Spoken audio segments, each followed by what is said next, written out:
بسم الله الرحمن الرحيم والحمد لله رب العالمين والصلاة والسلام على رسول خير خلقه محمد وعلى آله وصحبه أجمعين.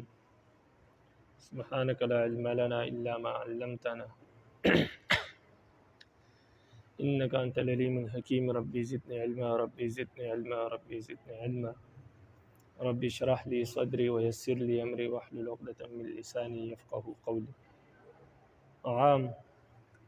عام وہ لفظ ہے جو کئی افراد پر دلالت کرے اور وہ تمام افراد پر یہ دلالت کرے، کوئی فرد ایسا نہ ہو جو اس کے معنی سے باہر ہو، یعنی یہ تمام افراد پر استغراق کے ساتھ عمل کرے، تمام افراد کو شامل ہو۔ تو عام وہ لفظ ہے جو اپنے تمام افراد پر استغراق کے ساتھ عمل کرے، یعنی تمام افراد کو شامل ہو، جیسے المؤمنون، مومنین۔ المؤمنون جب ہم نے کہا الف لام کے ساتھ تو اس سے تمام مومنین مراد ہے، تو یہ المؤمنون اب لفظ عام ہے، اور یہ اپنے معنی پر جتنے بھی اس کے معنی میں افراد آتے ہیں یہ تمام پر دلالت کر رہا ہے، کوئی بھی فرد اس کا ایسا نہیں ہے جو المؤمنون کے مدلول سے خارج ہے۔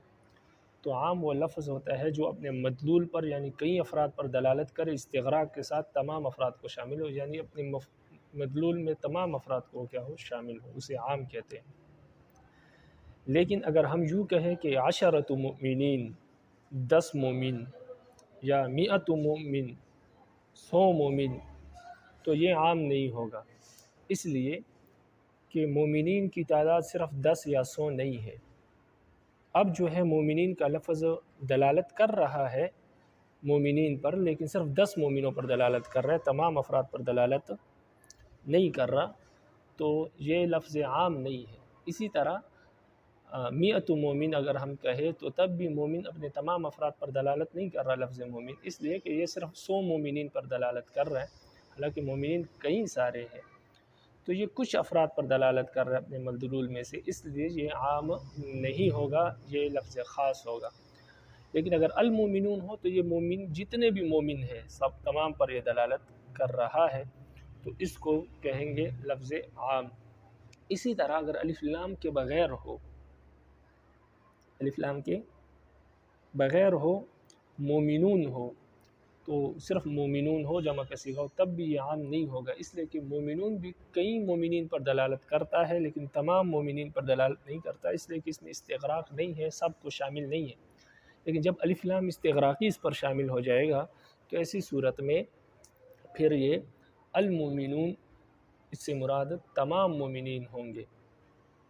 جیسے الحمدللہ رب العالمین، تمام تعریف اللہ کے لیے ہے، تو صرف حمد ہو تو ہم تمام تعریف مراد نہیں ہے، اس میں تعریف اللہ کے لیے، اس میں یہ بھی ہو سکتا ہے کہ کچھ تعریف اللہ کے لیے نہ ہو، لیکن جب الف لام استغراقی داخل کر دیا تو اس کا مطلب یہ بنا کہ الحمدللہ تمام تعریف اللہ کے لیے، تو یہ الف لام استغراقی ہے، تو اس کو کہتے ہیں لفظ عام، جو اپنے افراد پر استغراق کے ساتھ شامل ہو، اپنے تمام افراد کو شامل ہو۔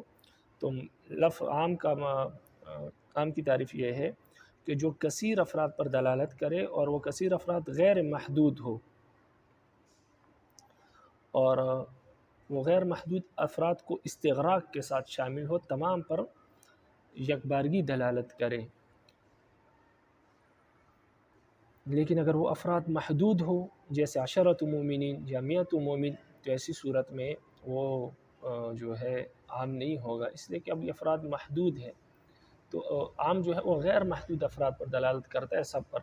اسی طرح مومنون ہو تو مومنون اگرچہ غیر محدود افراد ہے، پتہ نہیں چل رہا کہ کتنے ہیں مومنون میں، لیکن استغراق نہیں ہے، سب شامل نہیں ہے، تمام افراد شامل نہیں ہیں، اس لیے جو ہے یہ بھی خاص ہے، عام نہیں ہے۔ تو عام میں 2 چیزوں کا پایا جانا ضروری ہے، ایک تو اس کے افراد ہو، کثیر افراد پر دلالت کرے، اور وہ افراد غیر محدود ہو، معلوم نہ ہو کہ کتنے ہیں۔ نمبر 2 کہ وہ اپنے تمام افراد کو شامل ہو، کوئی فرد اس سے خارج نہ ہو اس کے معنی سے۔ تو جب ان 2 شرطوں کو ہم نے دیکھا تو المؤمنون مومنین کے تمام افراد کو شامل ہے۔ اب عشرۃ مومن یا 100 مومن، 10 مومنین یا 100 مومن، تو یہ محدود افراد ہے، غیر محدود نہیں ہے، اس لیے کہ 10-100 کا معلوم ہے، علم ہے۔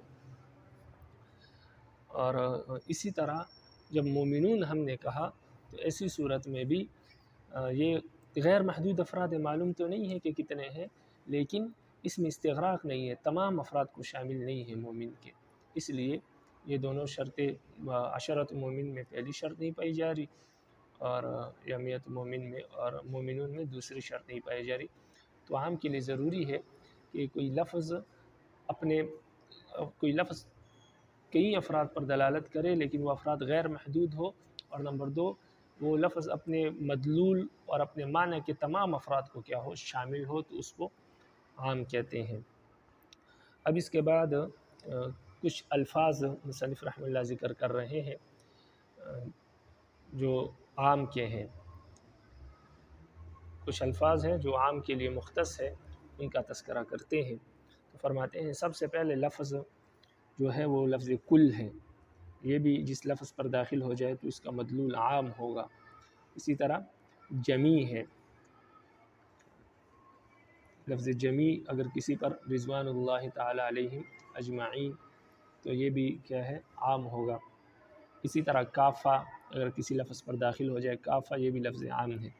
پہلے کی مثال جیسے کل نفس بما کسبت رہینہ، ہر شخص اپنے کرتوت اپنے اعمال کی بدولت کیا ہے، مرہون ہے۔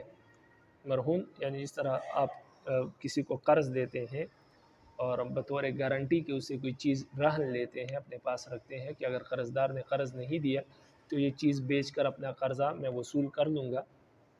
تو اسی طرح ہر انسان اپنے اعمال کے بدلے میں اللہ کے ہاں کیا ہے، رہن رکھا ہوا ہے، مرہون ہے۔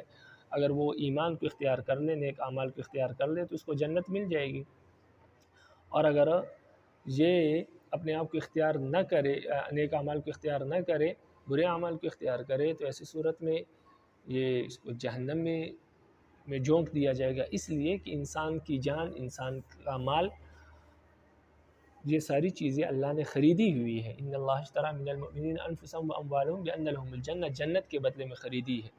اب انسان کی جان اور انسان کا مال جو ہے اللہ کے ہاں مرہون ہے۔ اب یہ اگر جو اس جان اور مال کی جو کمائی ہے وہ نیک اعمال ہے، ایمان ہے، اگر وہ یہ اختیار کرے گا تو اس کو جنت مل جائے گی، اس کے بدلے میں خریدا ہے، اور اگر وہ اختیار نہیں کرے گا تو پھر یہ رہن ہے اللہ کے ہاں۔ تو ایسی صورت میں جب رہن ہے، اب یہ نیک عمل نہیں کرے گا تو پھر اسی کی جان اور اسی کی مال سے ہی کیا ہے، اس کی جان اور اس کا مال کا جو قرض ہے وہ اس سے وصول کیا جائے گا، اور وصولی کی صورت یہ ہوگی کہ اس کو جہنم میں جھونک دیا جائے گا۔ تو کل نفس، جب کل نفس کہا تو یہ لفظ عام ہے، ہر ذی روح کو یہ شامل ہے، ہر انسان کو شامل ہے۔ کل نفس، ہر نفس، ہر انسان اپنے اعمال کے بدولت مرہون ہے اللہ کے ہاں۔ تو یہ کل نفس جب داخل ہوا تو اس سے ہر انسان مراد ہے، کوئی انسان ایسا نہیں ہے جس کے لیے یہ حکم نہ ہو، تو یہ لفظ عام ہے۔ اسی طرح جمی کی مثال تو مصنف نے نہیں دی، لیکن ہم کہتے ہیں رضوان اللہ تعالی علیہم اجمعین، رضوان اللہ تعالی، اللہ تعالی راضی ہے، عنہم، صحابہ سے، کتنے صحابہ سے راضی ہے؟ اجمعین، تمام کے تمام صحابہ سے راضی ہے۔ تو یہ جمی، اجمعین جمی سے ہی نکلا ہے، جمی جو ہے اجمعین سے ہی نکلا ہے۔ تو جب اجمعین ہم نے کہا تو معلوم ہو گیا کہ تمام کے تمام صحابہ سے راضی ہے، تو اجمعین یہ بھی لفظ عام ہے، تو تمام صحابہ کو شامل ہے، کوئی ایک فرد، کوئی ایک صحابی ایسا نہیں ہے جو اس حکم سے خارج ہو، جس سے اللہ راضی نہ ہو۔ تو اس لیے جب ہم کہتے ہیں رضوان اللہ تعالیٰ علیہ اجمعین، مطلب کہ اللہ تعالیٰ تمام صحابہ سے راضی۔ تو عام کا حکم یہ ہوتا ہے کہ تمام افراد کو شامل ہوتا ہے وہ حکم، جو حکم لفظ عام سے، عام کا حکم آگے آ جائے گا، لیکن ویسے حفظ ما تقدم کے طور پر بیان کر رہا ہوں کہ عام کا حکم یہ ہے کہ اس سے جو حکم ثابت ہو وہ اس کے تمام افراد کے لیے ثابت ہوتا ہے۔ جو حکم عام پر لگایا جائے تو اس کے عام کے تمام افراد پر وہ حکم شامل حال ہوتا ہے، عام کے تمام افراد کا وہی حکم ہوتا ہے۔ تو جب ہم نے کہا اللہ تعالیٰ راضی ہے صحابہ سے، کتنے صحابہ سے؟ اجمعین جب ہم نے کہا تو اب یہ رضا والا حکم تمام صحابہ کے لیے ثابت ہو گیا، کیونکہ لفظ عام کے ذریعے پر لفظ عام پر یہ حکم لگا ہے اجمعین پر۔ اسی طرح ادخلوا فی السلم کافہ، پورے کے پورے اسلام میں داخل ہو جاؤ۔ تو پورے کے پورے اسلام میں داخل ہوں گے تو کامیابی ملے گی۔ اگر کچھ اسلام کے احکامات قبول کر لیے، کچھ قبول نہیں کیے، تو ایسی صورت میں کامیابی نہیں ہے۔ تو کافہ کا معنی ہے کہ اسلام کے ہر حکم کو مانو، ہر حکم پر عمل پیرا رہو، تب کامیابی۔ لیکن اگر کچھ احکامات کو مان لے اور کچھ کو نہ مانے تو پھر کامیابی نہیں ہے، کیونکہ کافہ سے یہ حکم ثابت ہے کہ اسلام میں پورے کے پورے داخل ہو جائے۔ اب پورے کے پورا داخل ہوگا تو کامیابی ہوگی، وگرنہ نہیں ہوگی، کیونکہ یہ حکم لفظ عام سے شامل ہے، ثابت ہے۔ تو اب ہر حکم کے جتنے بھی افراد ہیں، یعنی ہر حکم پر عمل ضروری ہوگا۔ اسی طرح دوسری قسم لفظ عام کی یہ ہے کہ جمع پر الف لام داخل ہو جائے، جمع معرف باللام اس کو کہتے ہیں، یعنی جمع پر الف لام داخل ہو جائے تو اس سے بھی جو حکم، وہ بھی لفظ عام ہے، اس پر جو حکم لگے گا وہ اس جمع کے تمام افراد پر جو ہے وہ حکم لگے گا۔ جیسے سورہ بقرہ آیت نمبر 233 میں ہے، رب العالمین فرماتے ہیں والوالدات یرضعن اولادہن، مائیں جو ہیں اپنے اولاد کو دودھ پلائے۔ تو والوالدات، جب والوالدات کہا تو اب اس سے تمام مائیں مراد ہے، کیونکہ والدات جو ہے وہ جمع ہے اور الف لام اس پر داخل ہوا تو یہ لفظ عام بن گیا۔ اب لفظ عام بن گیا تو یہ اپنے والدات جتنی بھی مائیں ہیں، یہ لفظ سب کو شامل ہوگا، تمام مائیں اس سے مراد ہے، چاہے وہ کہیں پر رہائش پذیر ہو، اسی طرح بیمار ہو، صحت مند ہو، جس صورت میں بھی ہے، جس حال میں بھی ہے، تو ان پر یہ ہے کہ اپنے اولاد کو وہ دودھ پلائے۔ یہ حکم سب کے لیے ہے۔ والوالدات جب کہا تو تمام مائیں اس میں شامل ہو گئی، کیونکہ لفظ عام ہے۔ اب لفظ عام سے جو حکم، جب لفظ عام پر جو حکم لگے گا وہ تمام افراد پر لگے گا، کیونکہ لفظ عام اپنے تمام افراد کو شامل ہوتا ہے۔ اسی طرح جمع معرف بالاضافہ، وہ جمع جس کی اضافت کی گئی ہو کسی دوسرے لفظ کی طرف، کسی معرفہ کی طرف، تو وہ بھی کیا ہے، وہ بھی عام ہوگا، وہ لفظ بھی عام ہوگا، وہ بھی اپنے تمام افراد کو شامل ہوگا۔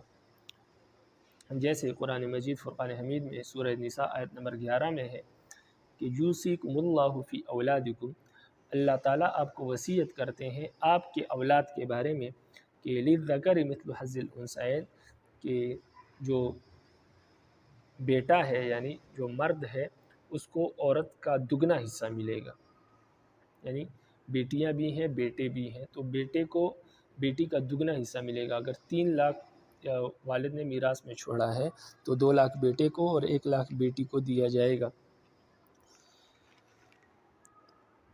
تو اب اس آیت میں آپ غور کریں تو یوصیکم اللہ، اللہ آپ کو وصیت کرتے ہیں فی اولادکم، آپ کی اولاد کے بارے میں۔ اولاد جمع ہے اور لفظ کم جو ضمیر ہے، جو ضمائر جتنے بھی ہیں وہ معرفہ ہے۔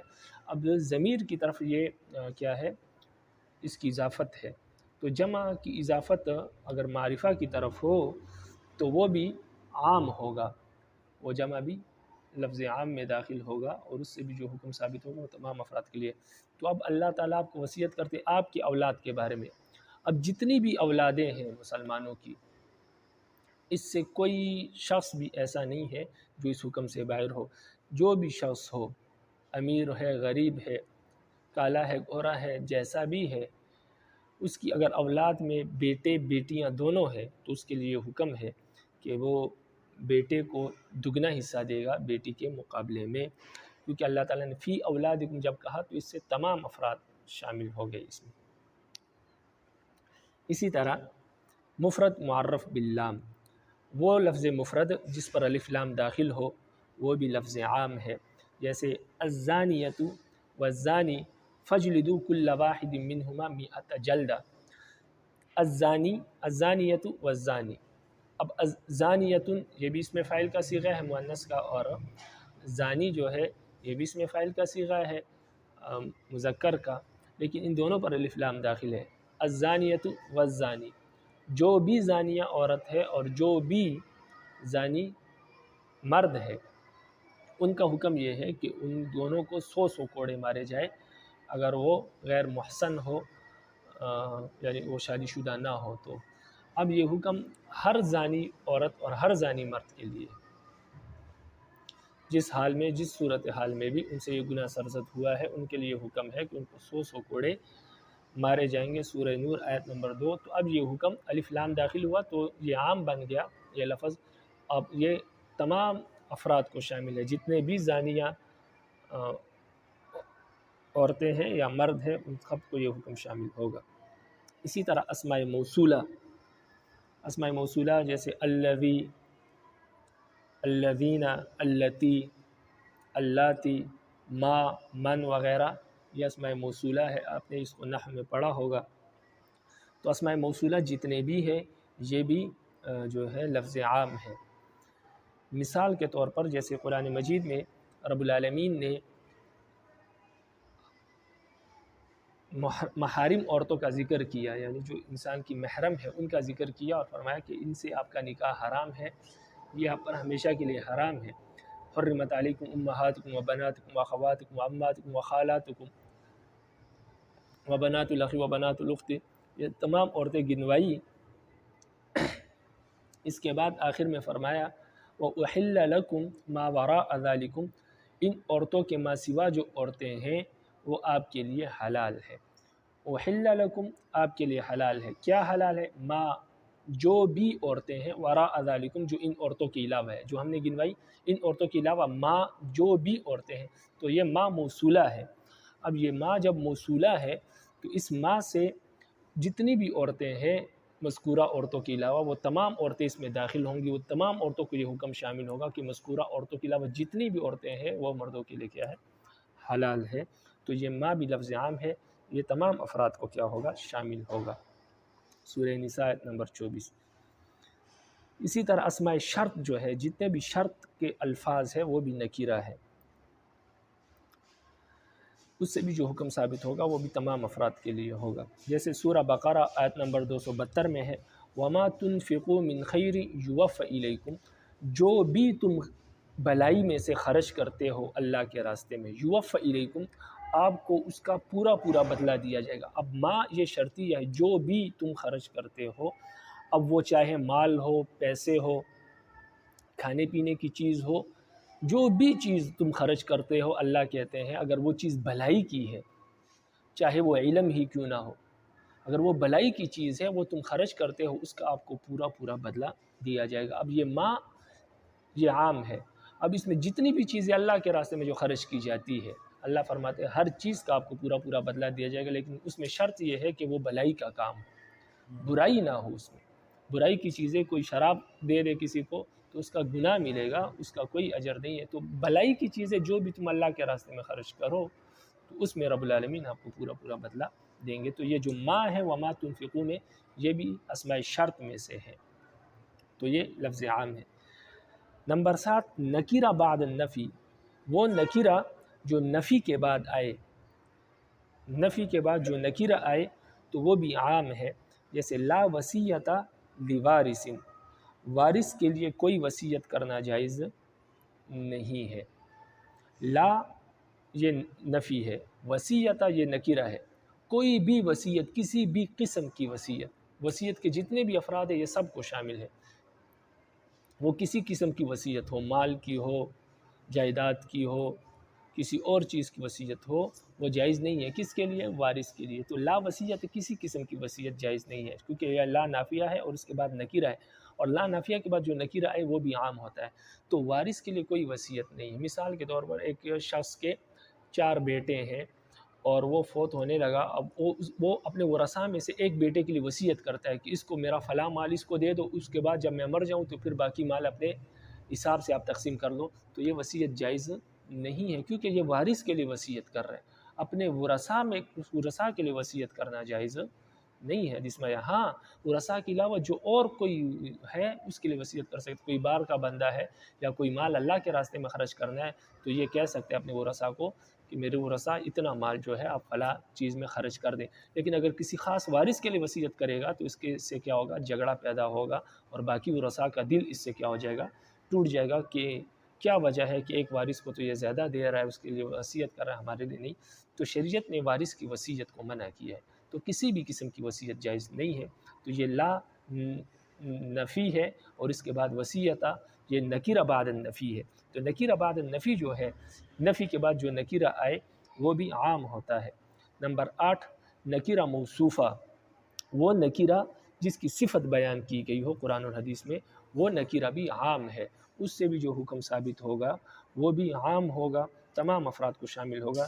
جیسے سورہ بقرہ آیت نمبر 221 میں ہے کہ وَلَعَبْدٌ مُؤْمِنٌ خَيْرٌ مِّن مُشْرِكٍ وَلَوْ أَعْجَبَكُمْ. مومن غلام جو ہے, مومن غلام جو ہے وہ آپ کے لیے بہتر ہے مشرک غلام سے. اگرچہ مشرک غلام آپ کو پسند ہو تب بھی مومن غلام بہتر ہے, کیونکہ مومن غلام جو ہے اس کے پاس ایمان ہے. اب یہاں پر وَلَعَبْدٌ مُؤْمِنٌ, عبد موصوف ہے, مومن اس کی صفت ہے. تو اب مومن غلام یہ نکیرہ موصوفہ ہے, عبد نکیرہ ہے, لفظ نکیرہ, اور مومن اس کی صفت ہے. تو ہر وہ نکیرہ جس کی صفت آئی ہو تو وہ بھی عام ہوتا ہے. اب یہاں سے کوئی بھی مومن غلام ہو, چاہے وہ بدصورت ہو, چاہے وہ کالا ہو, چاہے وہ موٹا ہو, چاہے دبلا پتلا ہو, چاہے کسی کام کا نہ ہو, اللہ فرماتے ہیں وہ بہتر ہے. اگر وہ مومن ہے تو وہ بہتر ہے مشرک سے, چاہے مشرک ہٹا کٹائی کیوں نہ ہو, بہترین کیوں نہ ہو, کام کاج میں بہتر کیوں نہ ہو, لیکن مومن اس سے بہتر ہے. وَلَعَبْدٌ مُؤْمِنٌ, عبد مؤمن یہ لفظ عام ہے, یہ مومن غلام کے ہر فرد کو شامل ہے. جتنے بھی مومن غلام ہوں گے ان کو یہ لفظ شامل ہوگا کہ جو بھی مومن غلام ہے جیسا کیسا ہے وہ مشرک سے کیا ہے, بہتر ہے. تو یہ نکیرہ کچھ الفاظ تھے جو لفظ عام کے تھے, تاکہ آپ کو معلوم ہو جائے کہ قرآن اور حدیث میں جو لفظ عام آیا ہے اس کی کتنی قسمیں ہیں اور اس کو کس طرح پہچانا جائے گا اور اس کا مطلب کیا بنتا ہے, لفظ عام سے حکم کیسے ثابت ہوتا ہے. اب یہاں سے لفظ عام کا حکم بیان کر رہے ہیں. فرماتے ہیں لفظ خاص کی طرح لفظ عام بھی احناف کے نزدیک اپنے معنی پر قطعی طور پر دلالت کرتا ہے. پہلے بھی آپ کو بتا دیا قطعیت کا معنی یعنی یقین کے ساتھ دلالت کرتا ہے, اس میں کسی دوسرے معنی کا احتمال نہیں ہوتا, کسی شک و شبے کی گنجائش نہیں ہوتی. جب قطعیت کے ساتھ اپنے معنی پر دلالت کرتا ہے تو پھر لفظ عام سے جو حکم ثابت ہوتا ہے اگر دلیل میں کوئی خرابی نہ ہو تو وہ حکم کیا ہے, فرض ثابت ہوگا یا واجب ثابت ہوگا. لفظ عام سے جو حکم ثابت ہوگا یا فرض ہوگا یا واجب ہوگا. لیکن بعض فقہا کے نزدیک خبر واحد جو ہے وہ ظنی ہے اور اس سے جو حکم ثابت ہوتا ہے تو وہ بھی ظنی ہوتا ہے, اس میں تخصیص کی جا سکتی ہے.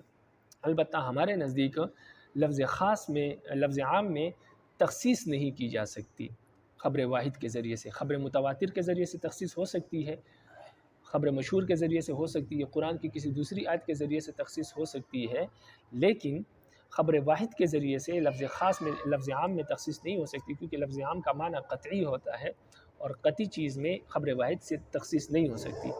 تخصیص کا مطلب یہ ہے کہ وہ حکم کچھ افراد سے خاص کیا جائے اور یہ کہا جائے کہ یہ حکم ان افراد کے لیے تو نہیں ہے, اس کے ماسوا جو افراد ہیں ان کے لیے ہے. مثال کے طور پر قرآن مجید فرقان حمید میں آتا ہے وَالْمُطَلَّقَاتُ يَتَرَبَّصْنَ بِأَنفُسِهِنَّ ثَلَاثَةَ قُرُوء, جن عورتوں کو طلاق ہو جائے تو وہ 3 حیض اپنے آپ کو روکے, 3 حیض کے بعد پھر ان کو دوسری جگہ نکاح کرنے کی اجازت ہے, یعنی ان کی عدت 3 حیض ہے. اب والمطلقات یہ نکیرہ, یہ جمع ہے اور جمع پر الف لام داخل ہوا ہے تو یہ لفظ عام ہے. تو اس کا مطلب یہ کہ جتنی بھی عورتیں ہیں جو طلاق یافتہ ہے ان کی عدت 3 حیض ہے. لیکن قرآن مجید نے دوسرے جگہ ارشاد فرمایا کہ وَأُولَاتُ الْأَحْمَالِ أَجَلُهُنَّ أَن يَضَعْنَ حَمْلَهُنَّ, جو حاملہ عورتیں ہیں ان کی عدت وضع حمل ہے. ان کی عدت یہ ہے کہ جب ان کا بچہ پیدا ہو جائے گا تو ان کی عدت ختم ہوگی.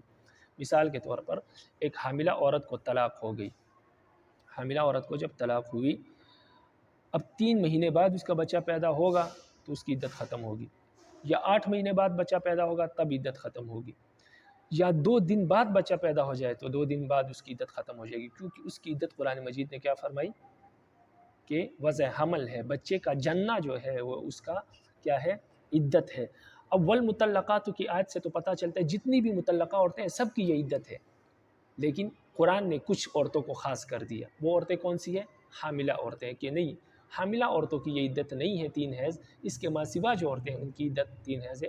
تو اب والمطلقات یہ لفظ عام ہے، یہ تمام عورتوں کو شامل ہے، لیکن اس میں قرآن مجید کی دوسری آیت نے تخصیص کر دی، بعض عورتیں اس سے خاص کر دی، اور وہ خاص عورتیں جو ہے وہ جو ہے حاملہ عورتیں ہیں۔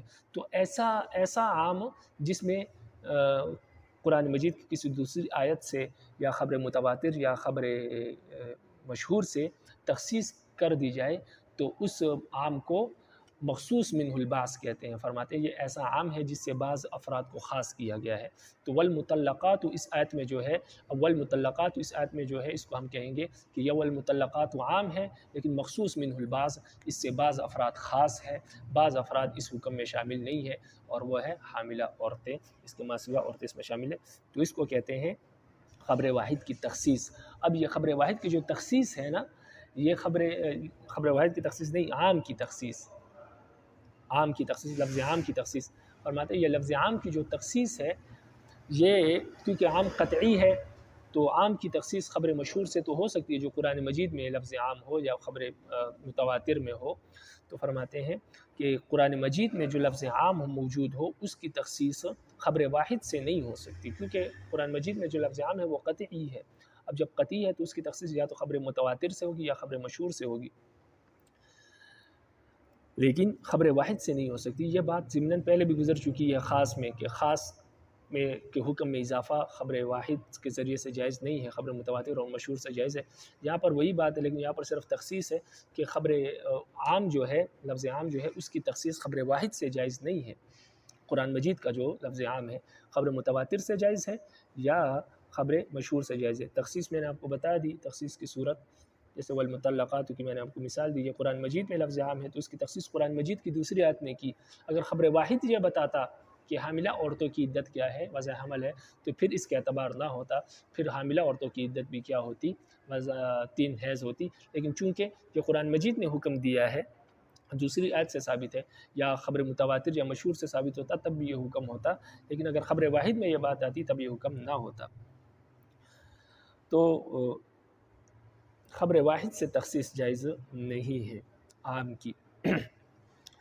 لیکن بعض حضرات فرماتے ہیں کہ بعض فقہا یعنی شوافی وغیرہ کے نزدیک خبر واحد لفظ عام جو ہے اس کا اپنے معنی پر دلالت قطعی نہیں ہوتی، یعنی یہ لفظ عام قطعی نہیں ہوتا، ظنی ہوتا ہے۔ تو جب ظنی ہوتا ہے تو خبر واحد سے اس کی تخصیص جائز ہے، کہ بعض ہم احناف کے نزدیک نہیں، بعض کے علماء کے نزدیک۔ اس کی مثال یہ ہے، جیسے قرآن مجید میں یہ حکم ہے وَلَا تَأْكُلُوا مِمَّا لَمْ يُذْكَرِ اسْمُ اللَّهِ عَلَيْهِ وَإِنَّهُ لَفِسْقٌ، سورہ انعام آیت نمبر 121۔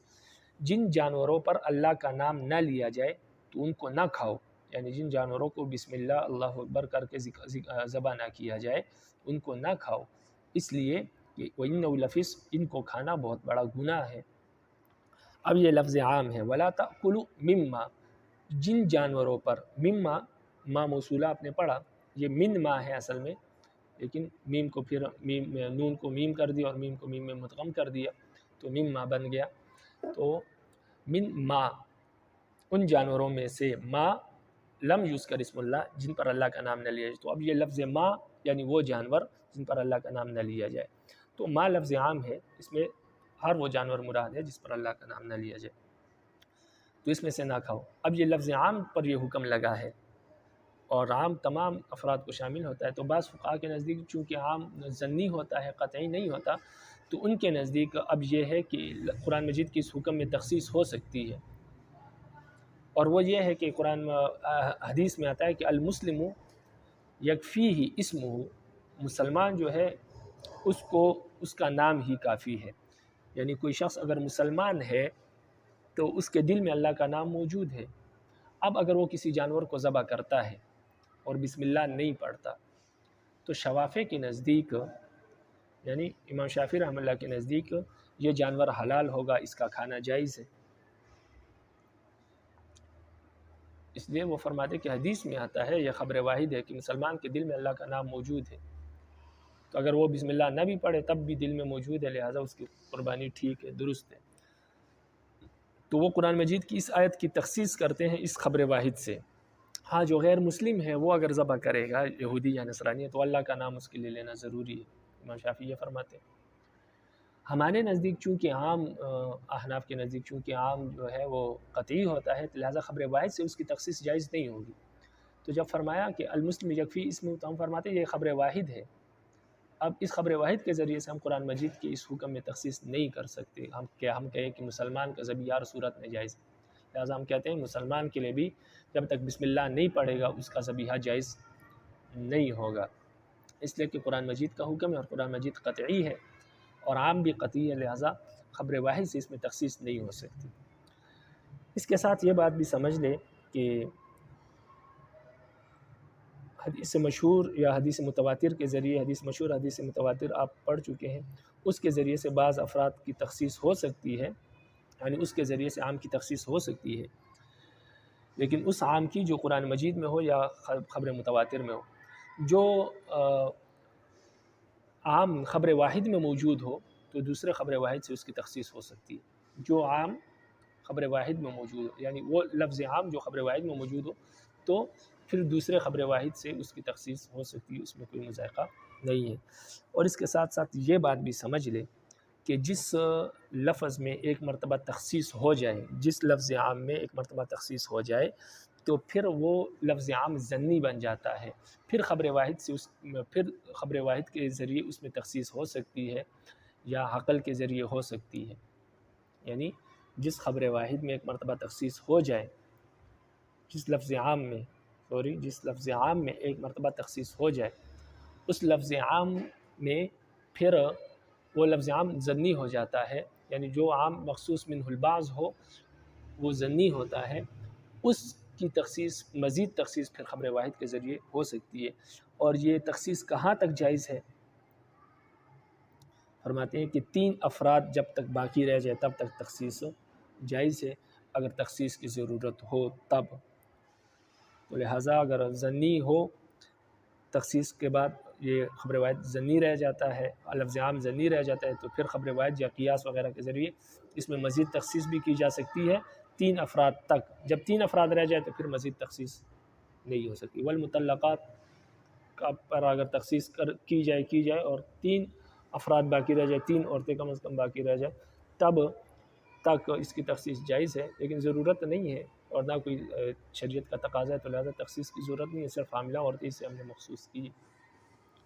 تو 3 افراد تک تخصیص جائز ہے، 3 افراد سے مزید تخصیص جائز نہیں ہے۔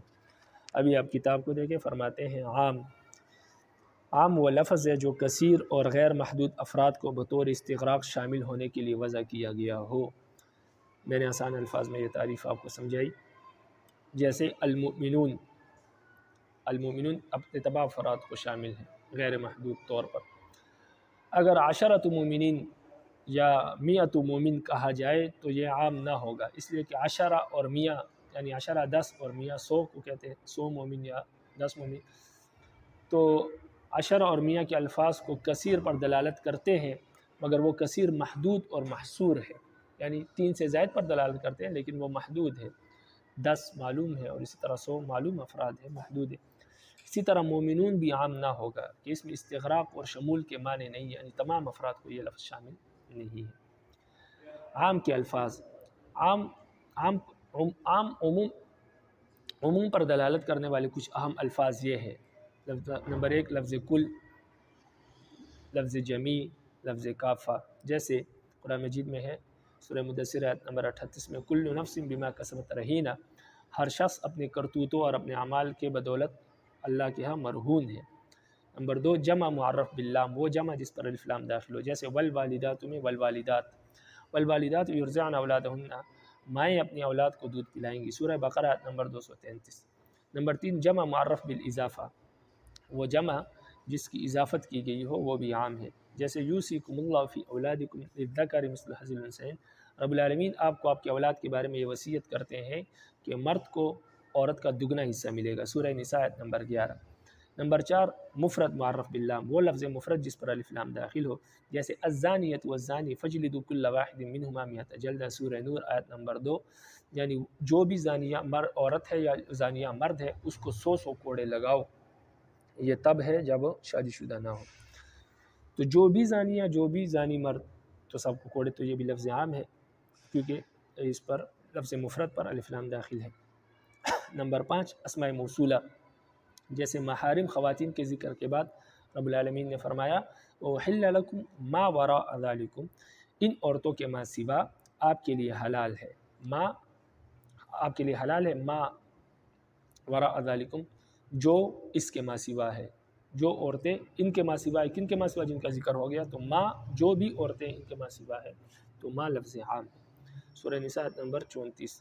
اسی طرح اسماء شرط ہے، جیسے وما تنفقوا من خیر یوفی الیکم، جو بھی تم، وما تنفقوا یہ ما لفظ شرط ہے، جو بھی تم خرچ کرو بھلائی کے کاموں میں سے، یوفی الیکم آپ کو اس کا پورا پورا بدلہ دیا جائے گا، سورہ بقرہ نمبر 272۔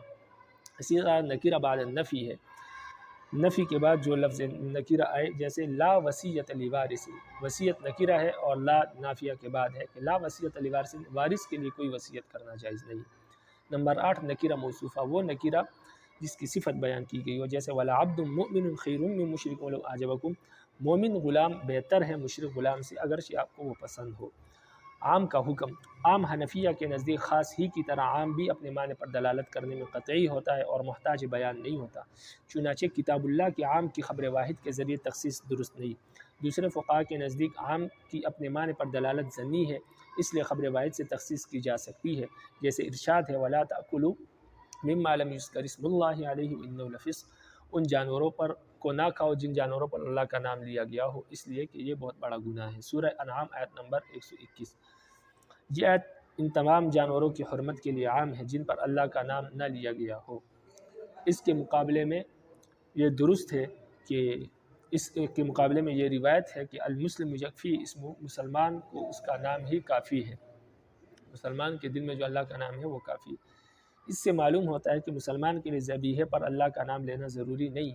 شوافی اس حدیث سے آیت کی تخصیص کرتے ہیں، لیکن ہمارے نزدیک اس آیت سے، اس روایت سے اس آیت کی تخصیص نہیں ہو سکتی، اس لیے کہ یہ آیت کیا ہے، یہ آیت جو ہے وہ قطعی ہے، لفظ عام قطعی ہے، اور یہ حدیث خبر واحد ہے۔ ہاں اگر کتاب اللہ، حدیث مشہور یا حدیث متواتر کے ذریعے عام کے بعض افراد کی تخصیص کر لی گئی ہے تو اب باقی پر اس کی دلالت ظنی رہ جاتی ہے، یعنی یہ وہی بات ہے کہ لفظ جس لفظ میں ایک مرتبہ تخصیص کر دی جائے تو وہ ظنی ہو جاتا ہے، پھر اس میں مزید تخصیص کی جا سکتی ہے۔ تو فرماتے ہیں کہ کتاب اللہ، حدیث متواتر یا حدیث مشہور کے ذریعے سے عام کے بعض افراد کی اگر تخصیص کر دی گئی ہے ایک مرتبہ تو اب باقی پر اس آیت کی دلالت ظنی رہ جاتی ہے، اب باقی عام کے جو افراد ہیں وہ ظنی رہ جاتے ہیں، لہذا خبر واحد یا قیاس وغیرہ کے ذریعے مزید افراد کی تخصیص کی جا سکتی ہے، یہاں تک کہ 3 افراد باقی رہ جائے۔ تخصیص کن ذرائع سے ہوگی، یعنی تخصیص جب آپ کسی لفظ عام کے حکم میں تخصیص کریں گے، اس کے افراد میں تخصیص کریں گے تو کیسے کریں گے، کن ذریعوں سے آپ تخصیص کر سکتے ہیں؟ تو سب سے پہلے عقل کے ذریعے آپ تخصیص کر سکتے ہیں، عقل کے ذریعے آپ کسی حکم میں، کسی عام میں تخصیص کر سکتے ہیں، جیسے قرآن مجید کا ارشاد ہے، قرآن مجید میں رب العالمین فرماتے ہیں واللہ علی کل شیء قدیر، اللہ ہر چیز پر قادر ہے، کل شیء ہر چیز پر، تو ہر چیز یہ لفظ عام ہے، اس میں تمام چیزیں آ گئی، جو بھی چیزیں ہیں موجود ہے اس پر اللہ قادر ہے، ہر کام پر اللہ قادر ہے۔ یہاں پر ایک سوال پیدا ہوتا ہے کہ رب العالمین اپنی طرح کی ایک دوسری ذات بنانے پر قادر ہے، یعنی اللہ کی ذات اپنے ذات پر قادر ہے، تو عقل کے ذریعے سے یہ مستثنیٰ ہے، تو ہم کہتے ہیں اللہ کے ما سوا، اللہ اپنی ذات کے ما سوا ہر چیز پر قادر ہے۔ یہ تخصیص جو ہم نے کی اللہ کی ذات کو نکالا، یہ عقل کے ذریعے نکالا، کیونکہ عقل یہ تقاضا کرتی ہے، اس لیے کہ اگر اللہ اپنی طرح کی دوسری ذات بنانے پر قادر ہو تو پھر تو اللہ کی ذات مقدور ہے، قادر نہیں ہے، تو پھر قادر مقدور بن جائے گا، کیونکہ اس کو بنایا جا رہا ہے تو وہ مقدور بن جائے گا، اور یہ اس آیت کے منافی ہے، اس لیے عقل تقاضا کرتی ہے کہ اے واللہ علی کل شیء قدیر کا مطلب یہ ہے کہ اللہ کے ماں سوا اللہ ہر چیز پر قادر ہے، اپنی ذات کے ماں سوا اللہ ہر چیز پر قادر ہے۔ جیسے سورج جو ہے پوری دنیا کو روشن کرتا ہے لیکن اپنی ذات کو روشن نہیں کرتا۔ تو اللہ کے ماں سوا یہ عقل جو ہے یہ تخصیص کرتی ہے، عقل جو ہے یہ تخصیص کرتی ہے بعض عام میں، بعض عام ایسے، تو عقل جو ہے یہ بھی تخصیص کا ایک ذریعہ ہے۔ بعض اوقات کسی حکم میں عقل کے ذریعے تخصیص ہوتی ہے جیسے اس حکم میں، لیکن یہ بات یاد رکھے جس عام میں عقل کے ذریعے تخصیص ہو وہ ظنی نہیں ہوتا، وہ قطعی ہی رہتا ہے۔ تو واللہ علی کل شیء قدیر یہ قطعی ہے، تو یہ عقیدہ رکھنا ہر انسان پر فرض اور مسلمان پر فرض اور ضروری ہے۔ نمبر 2، لفظ عام میں تخصیص کرنے کا دوسرا ذریعہ احساس اور مشاہدہ ہے، یعنی انسان مشاہدہ کرے، انسان کو احساس ہو، انسان نے دیکھا ہو، تو اس کے ذریعے سے بھی آپ کسی خاص عام حکم میں لفظ عام میں تخصیص کر سکتے ہیں۔ جیسے قرآن مجید سورہ نمل آیت نمبر 23 میں رب العالمین فرماتے ہیں ملکہ سبا کے بارے میں کہ وہ اوتیت من کل شیء، کہ ملکہ سبا یعنی ملکہ سبا کو ہر چیز دی گئی تھی، ہر نعمت ان کو دی گئی تھی۔ اب ہر نعمت میں تو یہ بھی آتا ہے کہ جنوں پر حکمرانی ان کو حاصل ہو، ان کا تخت بھی ہوا میں اٹھتا ہو،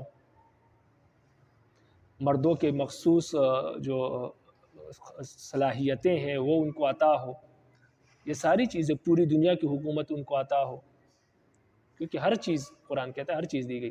لیکن مشاہدہ، اس وقت میں جو لوگوں نے مشاہدہ کیا تھا کہ ان کو کیا کیا چیزیں دی گئی، تو ان کو ملک سبا کی حکومت ان کو دی گئی تھی، اور اس میں جو نعمتیں ہیں وہ ان کو دی گئی تھی۔ جنات پر حکومت نہیں تھی، ان کا تخت ہواؤں میں اڑتا نہیں تھا، تو سلیمان علیہ السلام کی جو خاصیتیں تھیں وہ ان میں موجود نہیں تھی۔ تو یہ تخصیص ہم نے کس چیز سے کی؟ تو یہ مشاہدے سے کی۔ جب لوگوں نے مشاہدہ کیا وہ اوتیت من کل شیء سے معلوم ہوا۔ یہ عام محاورے کے طور پر قرآن نے بولا، جس طرح ہم کہتے ہیں بعض کسی شخص سے پوچھے کہ کیا حال ہے، خیریت ہے، وہ کہ بس اللہ کا دیا سب کچھ ہے۔ تو اس کا یہ مطلب نہیں ہوتا کہ پوری دنیا کا حکمران ہے وہ یا اس سلطنت کا مالک ہے، مطلب یہ ہوتا ہے کہ جو نعمتیں ضرورت کی ہے اللہ نے دی ہے۔ تو یہی اللہ رب العزت فرماتے ہیں قرآن مجید میں ملکہ سبا کے بارے میں کہ ملکہ سبا کی جتنی ضرورت کی چیزیں تھیں وہ ہم نے ان کو عطا کی ہوئی تھی۔ تو یہ تخصیص کس کے ذریعے ہوئی؟ مشاہدے کے ذریعے، کہ لوگوں نے مشاہدہ کیا، قرآن اور حدیث کا ہم نے مشاہدہ کیا، دیکھا، تو اس سے معلوم ہوتا ہے کہ ان کو صرف ملک سبا کی حکومت ان کو دی گئی تھی، اس کے ماں سوا اور کچھ حاصل نہیں تھا۔ ہاں ضرورت کے جو سامان تھے، ضروریات تھی، وہ ان کو پوری کی پوری دی گئی تھی۔ نمبر 3، تخصیص کا ذریعہ بعض اوقات عرف ہوتا ہے، لوگوں کا رواج ہوتا ہے، رواج سے آپ کسی حکم میں تخصیص کر سکتے ہیں۔ جیسے قرآن مجید کی آیت ہے والوالدات یرضعن اولادہن، سورہ بقرہ آیت نمبر 23، کہ مائیں جو ہیں وہ اپنے اولاد کو دودھ پلائیں۔ والوالدات یہ لفظ عام ہے، پہلے بھی گزر چکا۔ والوالدات جو بھی مائیں ہیں، بیمار ہے، صحت مند ہے، جیسی ہے، گاؤں میں رہتی ہے، یہاں پر رہتی ہے، جہاں پر رہتی ہے، ان پر یہ ہے کہ وہ اپنے اولاد کو دودھ پلائیں گی۔ لیکن اس سے کچھ عورتیں خاص ہیں، جو عالی نسب کی عورتیں ہیں، مالدار ہیں، خاندانی حیثیت رکھتی ہے، وہ عورتیں اپنے اولاد کو اگر دودھ نہ پلائے تو اپنے اولاد پر دودھ پلانا ان کے لیے واجب نہیں ہے۔ وہ کسی دوسری عورت کو بھی تنخواہ پر رکھ کر یہ کام کروا سکتی ہے کہ وہ ان کے اولاد کو دودھ پلائے۔ کیوں؟ اس لیے کہ جب قرآن نازل ہوا تو اس وقت عرب کا یہی عرف تھا کہ مالدار اور حسب و نسب والی عورتیں جو تھیں ان کا وہ اپنے اولاد کو دودھ نہیں پلاتی تھی، ایسے پلاتی تھی، لیکن عام رواج یہ تھا کہ جو دیہات کی عورتیں ہیں وہ آ کر ان کو دودھ پلایا کرتی تھی ان کے اولاد کو۔ جیسے قریش کا خاندان تھا، حسب و نسب والے تھے، تو ان کی اولاد کو دودھ پلانے کے لیے دوسری عورتیں آتی تھیں، تو نبی علیہ السلام کو بھی دودھ پلانے کے لیے حضرت حلیمہ سعدیہ رضی اللہ تعالیٰ عنہ آئی، انہوں نے دودھ پلایا۔ تو جب قرآن نازل ہو رہا تھا تو لوگوں کا عرف یہ تھا، رواج یہ تھا، تو اس عرف سے یہ بعض عورتیں خاص ہو گئی اس حکم سے کہ ان بعض عورتوں پر، حسب و نسب والی عورتوں پر یہ واجب نہیں ہے۔ باقی جن عورتوں کا حسب نسب والی نہیں ہے اور خاندانی وہ حیثیت نہیں ہے، وہ مال و دولت نہیں ہے، تو اب وہ یہ نہیں ہے کہ وہ خاوند کو کہے کہ بس بچے کو دودھ پلانے کے لیے عورت رکھو اور وہ دودھ پلائے اس کو، نہیں، وہ دودھ خود پلائے گی، اس پر واجب اور ضروری ہے، قرآن نے اس پر حکم دیا ہے۔ جن کے پاس مال و دولت ہے، حسب و نسب ہے، تو ان پر واجب نہیں ہے، وہ کسی دوسرے عورت کو رکھ لے اپنے لیے تو الگ بات ہے۔ تو یہ حکم عرف کی وجہ سے خاص ہوا۔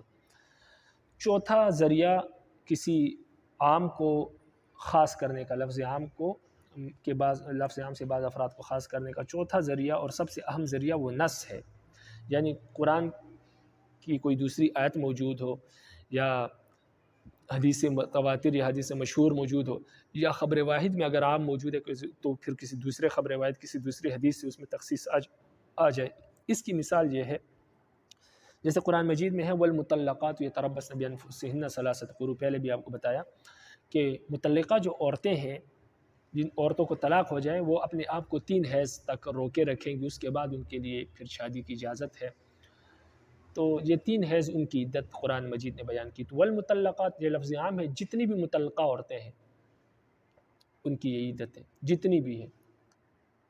لیکن پھر قرآن مجید کی دوسری نص نے، دوسری آیت نے اس میں تخصیص کر دی، اور وہ ہے کہ وہ اولاۃ الاحمال اجلہن یضعن حملہن، حاملہ عورتوں کی عدت جو ہے وہ وضع حمل ہے، بچہ جننا ہے، جب بچہ جنے گی تو ان کی عدت ختم ہو جائے گی، لہٰذا یہ حکم ان کے لیے نہیں ہے۔ حاملہ عورتیں اس حکم سے خاص کر دی، کس نے؟ قرآن مجید کی اس آیت نے، دوسری آیت نے اس حکم سے ان عورتوں کو خاص کر دیا، حاملہ عورتوں کو۔ تو حاملہ عورتوں کا یہ حکم نہیں ہے، باقیوں کا یہ حکم ہے۔ تو یہ ہے کہ نص کے ذریعے سے کسی عام کے حکم میں تخصیص کر دی گئی۔ تو یہ 4 صورتیں تھیں، 4 ذرائع ہیں عام کے حکم میں تخصیص کرنے کے، عام سے بعض افراد کو خاص کرنے میں۔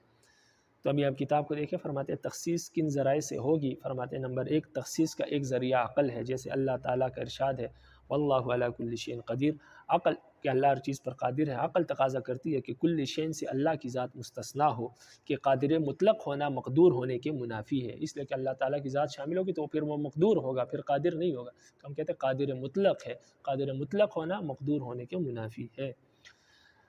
یہ بات میں نے آپ کو تفصیل سے سمجھا دی۔ نمبر 2، تخصیص کا دوسرا ذریعہ احساس اور مشاہدہ ہے، جیسے ملکہ سبا کے بارے میں فرمایا گیا کہ وہ اوتیت من کل شیء، سورہ نمل آیت نمبر 23، کہ ملکہ سبا کو ہر چیز دی گئی تھی، لیکن یہ ظاہر ہے کہ جو حضرت سلیمان علیہ السلام کے پاس تھا ملکہ سبا کے پاس نہیں تھا۔ تو یہ مشاہدے سے معلوم ہوا، مشاہدے میں یہ تخصیص ہو گئی کہ اوتیت من کل شیء کا وہ معنی نہیں ہے جو سمجھ میں آ رہا۔ تیسرا ذریعہ کے تخصیص کا تیسرا ذریعہ عرف ہے، جیسے ارشاد ہے کہ والوالدات یرضعن اولادہن، سورہ بقرہ آیت نمبر 233، کے عورتیں مائیں جو ہیں وہ اپنے اولاد کو دودھ پلائے گی، مگر اس سے شریف اور عالی حسب خواتین کو فقہا نے خاص کیا ہے، ان پر دودھ پلانا واجب نہیں ہے، کیونکہ نزول قرآن کے وقت یہی عرف تھا، عرب کا بھی اور عجم کا بھی۔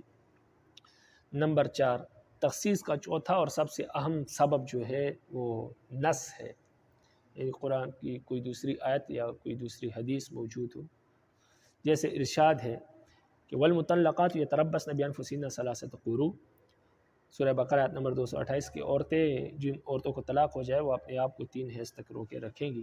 لیکن حاملہ خواتین کی بابت فرمایا گیا، یعنی حاملہ خواتین کے بارے میں فرمایا گیا ہے کہ وہ ان کی عدت جو ہے وضع حمل ہے، وہ آیت میں نے آپ کو پڑھ کر بتا بھی دی، کتاب میں موجود نہیں ہے۔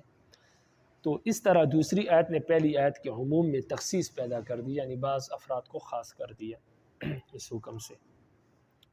عام کی 3 قسمیں ہیں۔ عام اپنی مراد، اپنا معنی بتاتا ہے، اور اپنے معنی اور اپنی مراد بتانے میں لفظ عام کی 3 قسمیں ہیں۔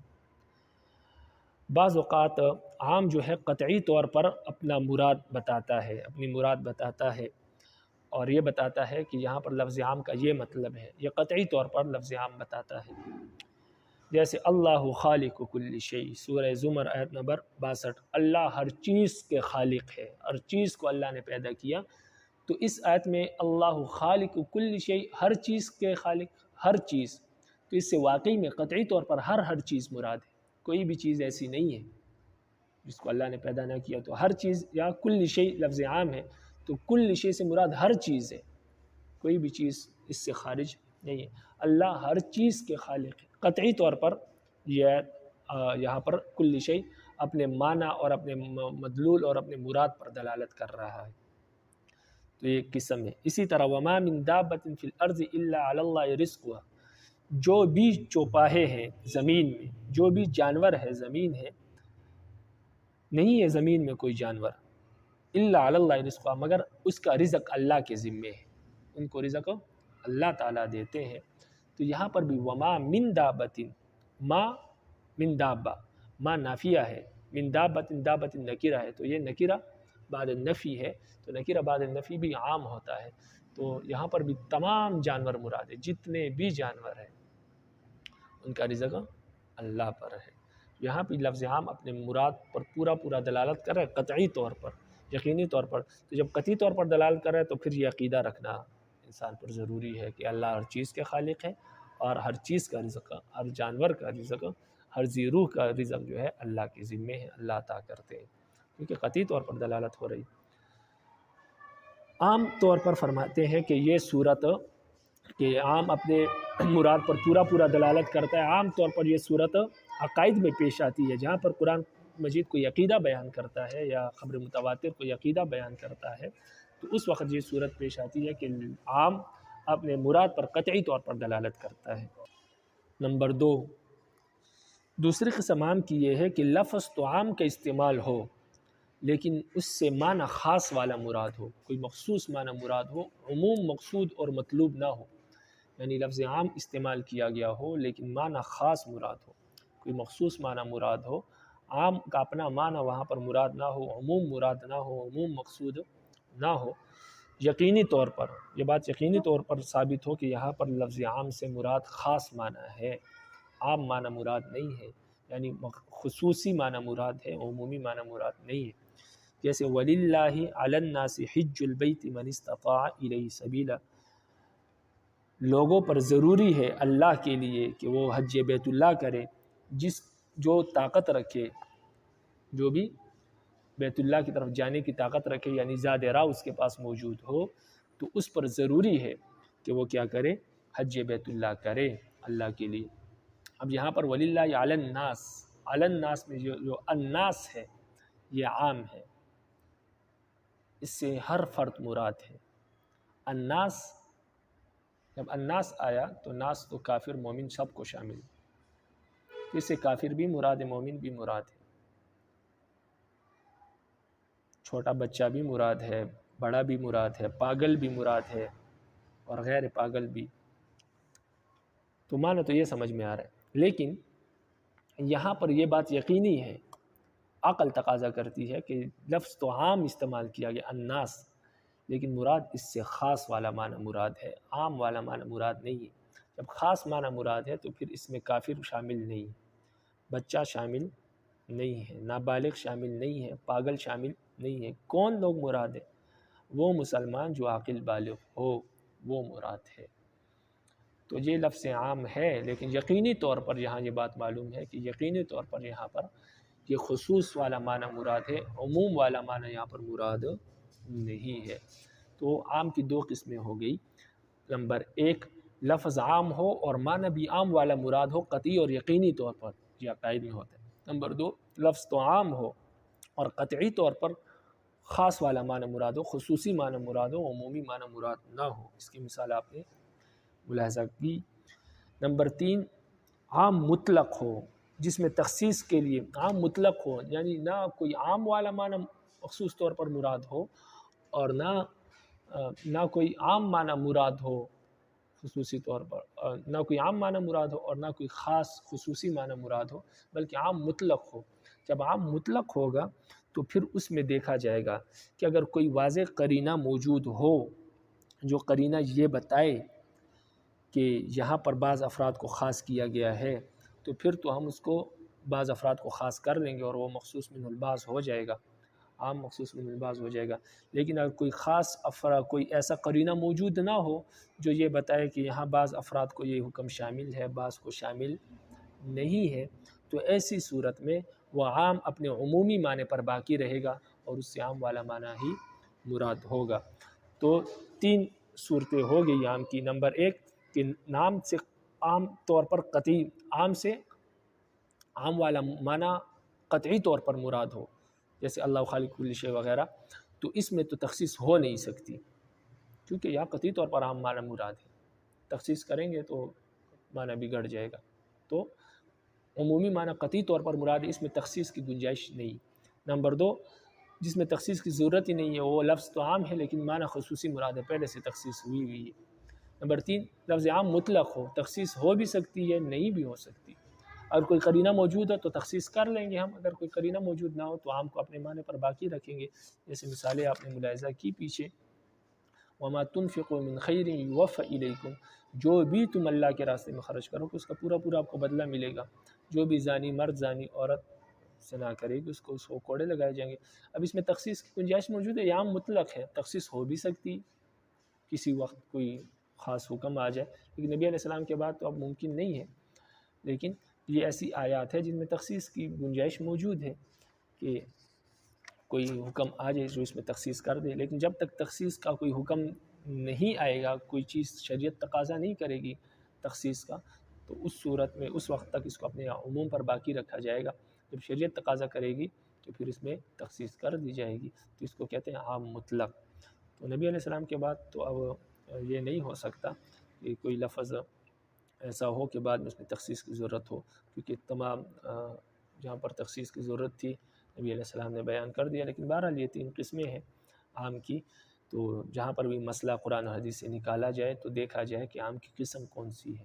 پھر اگر تیسری قسم ہے تو پھر آپ اس میں ڈھونڈے کہ یہاں پر کوئی تخصیص تو موجود نہیں ہے، اگر تخصیص موجود ہے تو پھر اس کے ذریعے سے آپ تخصیص کر لیں، تو مخصوص من البعض اس کو بنائے، جیسے والوالدات یرضعن اولادہن۔ اکثر لوگوں کو یہ معلوم نہیں ہوگا کہ حسب عالی نسب والی خواتین کے لیے فقہ نے یہ حکم نہیں لگایا کہ وہ اپنے اولاد کو دودھ پلانا اس پر واجب ہے۔ تو یہ عام حکم ہے، تمام عورتوں کو شامل ہے، لیکن جب آپ دیکھیں گے قرآن حدیث میں غور کریں گے، فقہا کے اقوال میں غور کریں گے تو معلوم ہو جائے گا کہ نہیں، یہ بالکل عام نہیں ہے، اس میں بعض یہ عام مطلق تو ہے لیکن اس میں تخصیص کی گئی ہے، تو لہٰذا پھر آپ اس میں تخصیص کر دیں گے کہ نہیں، حسب نسب والی عورتوں کے لیے یہ حکم نہیں ہے، ان کے ماں سوا عورتوں کے لیے۔ تو اس طرح قرآن مجید میں جب مسئلہ نکالیں گے تو پھر تینوں قسموں کو مد نظر رکھیں گے، کون سی قسم ہے۔ اگر پہلی قسم ہے تو پھر ہم بیغم ہو جائیں گے، ہم کسی تخصیص کی ضرورت نہیں ہے، جو مطلوب ہے وہی معنی بس مراد ہے۔ اللہ خالق کل شیء، اللہ ہر چیز کے خالق ہے، واللہ علی کل شیء قدیر، اللہ ہر چیز کے قادر ہے، تو یہاں پر وہ پورا معنی مراد ہے۔ وما من دابۃ فی الارض الا علی اللہ رزقها، ہر جانور کا رزق اللہ آپ کے ذمے ہے، اللہ اس کو رزق دے گا، تو یہاں تخصیص ہو نہیں سکتی، یہ قطعی طور پر عمومی معنی مراد ہے، تخصیص کریں گے تو اللہ کی توحید میں فرق ہے۔ تو جب پہلا والا عام کی پہلی قسم ہے تو پھر تخصیص کو ڈھونڈنے کی ضرورت ہی نہیں ہے، اور دوسرا معنی ہے تو پھر وہ پہلے سے خاص ہے، اس میں دوسری قسم ہے پہلے سے عام ہے تو اس میں تخصیص کی ضرورت ہی نہیں ہے۔ تیسری قسم ہے تو عام مطلق ہے، پھر آپ دیکھیں گے کہ تخصیص ہو سکتی ہے، اس میں کوئی حدیث دوسری حدیثوں کو ملاحظہ کرے، قرآن کی دوسری آیات کو دیکھے، فقہا کے اقوال کو دیکھے، اگر تخصیص ہے تو تخصیص کر لیں، اگر تخصیص نہیں ہے تو پھر اس حکم کو اسی طرح عام رکھ کر مسئلہ نکال لیا جائے گا۔ تو اصول فقہ اسی لیے شروع میں آپ کو پڑھائے کہ قرآن اور حدیث سے مسئلے نکالنے کی استعداد پیدا ہو جائے، کہ جب کوئی مسئلہ ایسا سامنے آئے جو قرآن اور حدیث میں موجود واضح طور پر موجود نہیں ہے اور فقہا نے بھی نہیں لکھا، تو پھر انسان خود قرآن اور حدیث میں غور و فکر کر کے وہ مسئلہ نکال سکے۔ اس لیے اصول فقہ پڑھائی جاتی ہے، یہ فقہ کے اصول ہے، مسائل نکالنے کی اصول ہے، فقہ کہتے ہیں مسائل کو، اور یہ اصول ہے جن اصول کے ذریعے قرآن اور حدیث سے مسئلہ نکالا جاتا ہے، تو اس لیے اس کو صحیح طور پر ذہن نشین کر لیں۔ اب کتاب کو دیکھیں، فرماتے ہیں عام کی 3 قسمیں، اسی طرح عام کی اپنی مراد کے سلسلے میں 3 قسمیں ہوتی ہیں۔ اول یہ کہ عام سے قطعی طور پر عام ہی مراد دیا جائے، جیسے اللہ خالق کل شیء، سورہ زمر آیت نمبر 62، اللہ ہر چیز کے خالق ہے۔ وما من دابۃ فی الارض الا علی اللہ رزقها، اور جو بھی چیزیں، جو بھی جانور زمین پر، کوئی بھی جانور زمین پر نہیں ہے مگر اس کا رزق اللہ کے ذمے ہے، سورہ ہود آیت نمبر 6۔ عام طور پر یہ صورت ان خصوصی معنوں پر ہوتی ہے جن کا تعلق عقیدے سے ہو۔ عام طور پر یہ صورت ان خصوصی معنوں میں ہوتی ہے، یعنی اس وقت ہوتی ہے جب کسی معنی کا، کسی آیت کا تعلق عقیدے سے ہو۔ نمبر 2، دوسری صورت خاص کی دوسری قسم، کہ یقینی طور پر عام سے خصوصی معنی مراد ہو، جیسے عام سے خصوصی معنی مراد ہو، عمومی معنی مقصود نہ ہو، جیسے وَلِلَّهِ عَلَى النَّاسِ حِجُّ الْبَيْتِ مَنِ اسْتَطَاعَ إِلَيْهِ سَبِيلًا، کہ اللہ کے لیے لوگوں پر حج بیت اللہ فرض ہے جو بھی اس کی طرف استطاعت رکھے، سورہ آل عمران آیت نمبر 98۔ ظاہر ہے کہ نابالغ بچوں اور پاگلوں پر حج فرض نہیں، اور میں نے بتایا کہ الناس میں کافر بھی شامل ہے، تو لہٰذا کافر کو بھی نکال دیا۔ عقل تقاضا کرتی ہے کہ یہاں پر خصوصی معنی مراد ہے۔ تو پاگلوں پر حج فرض نہیں، اس طرح یہ آیت اپنے عمومی مفہوم میں نہیں ہے بلکہ خصوصی معنی پر دلالت کر رہی ہے۔ صوم، تیسری قسم، عام مطلق ہو، جس میں تخصیص کے لیے کوئی واضح قرینہ نہ ہو اور نہ کوئی ایسا قرینہ ہو جو بتائے کہ اس کا عموم پر باقی رہنا ضروری ہے۔ اس میں اسی درجے کی قوی دلیل کی بنا پر تخصیص عمل میں آ سکتی ہے۔ اگر کوئی تخصیص پیدا کرنے والا کوئی دلیل موجود ہے، کوئی قرینہ موجود ہے تو تخصیص کر لیں گے، اگر نہ عام اپنے اصل پر باقی رہے گا، عمومی معنی پر باقی رہے گا۔ تمرین، عام کی تعریف کریں۔ نمبر 2، قرآن مجید سے عام کی 10 مثالیں دیجیے۔ نمبر 3، عام کا حکم اور اس میں فقہا کے اختلاف بتائیں۔ نمبر 4، کن ذرائع سے عام میں تخصیص ہو سکتی ہے۔ نمبر 5، معنی اور مراد کے اعتبار سے عام کی 3 قسمیں مع مثال بتائیں، یعنی مثالوں کے ساتھ بتائیں۔